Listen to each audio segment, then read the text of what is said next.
Hey guys, this is a video on how to convert your Ooni Fyra to a gas option.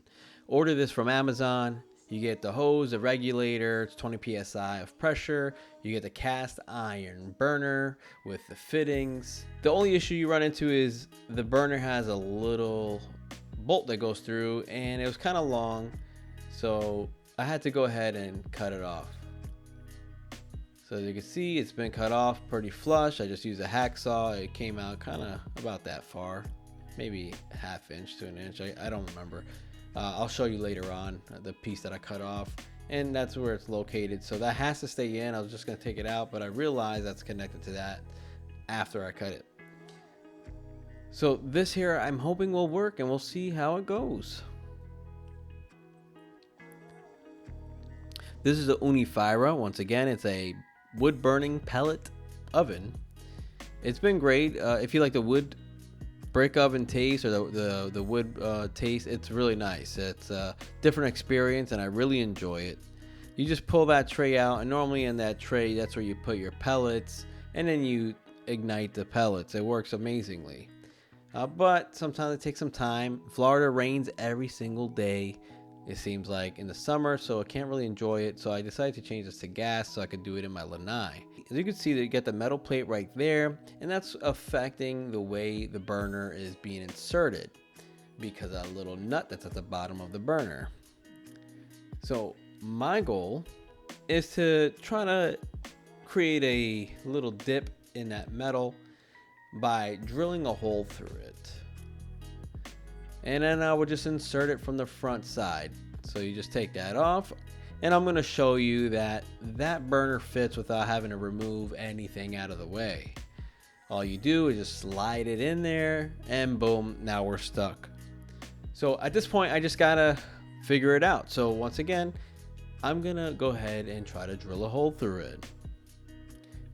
Unfortunately, the hole didn't work, because what I ended up doing was, first I removed the stone just to give me more space.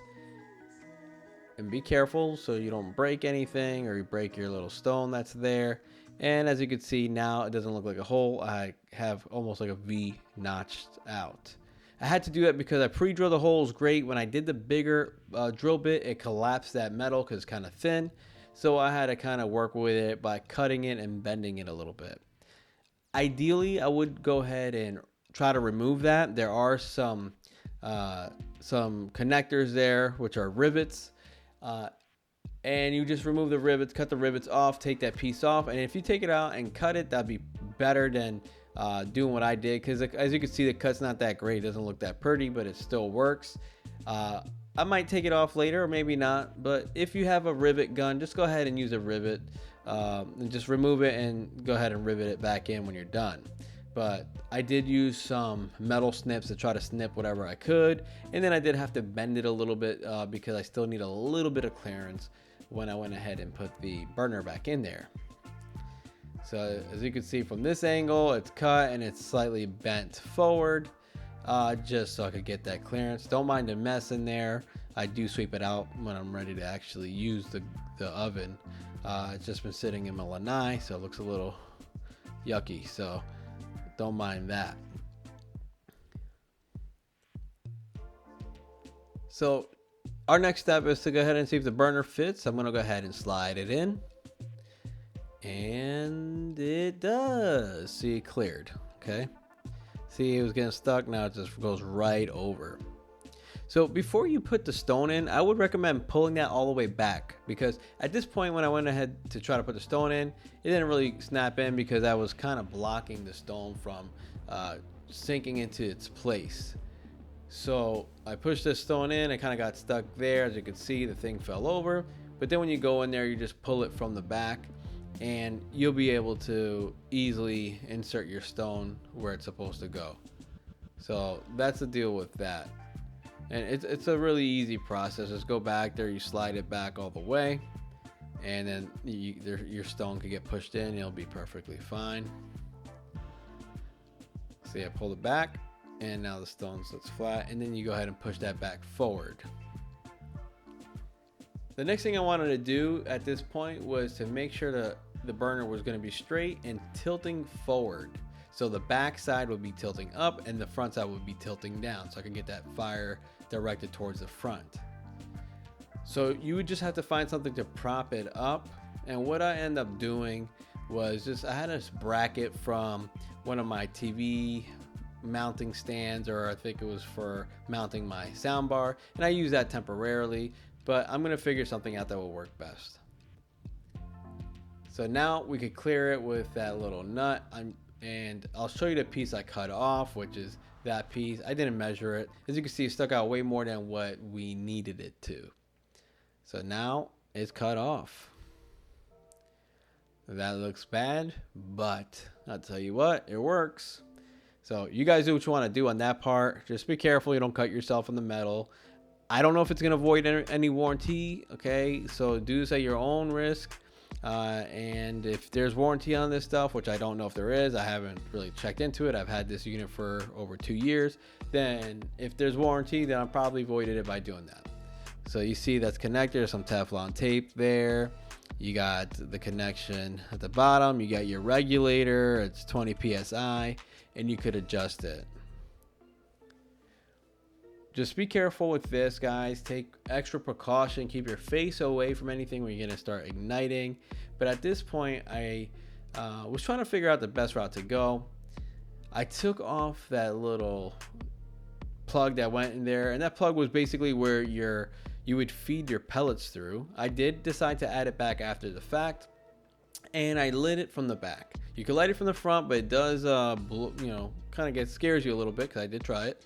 So just go from the back. You turn on the gas, just do it just enough for you to hear the gas flowing, and then light it. Don't put it at maximum potential. So what I did is I turned the tank on all the way, and then after I turned the tank on all the way, I went ahead and slowly turned on the gas at the regulator until I heard some gas flowing, and I went ahead and ignited it from the back.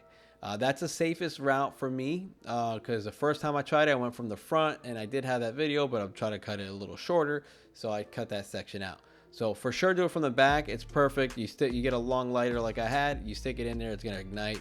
As you can see, you could adjust the flame, which is beautiful about this. I love this, and that flame looks nice. It looks like the actual wood burning flame.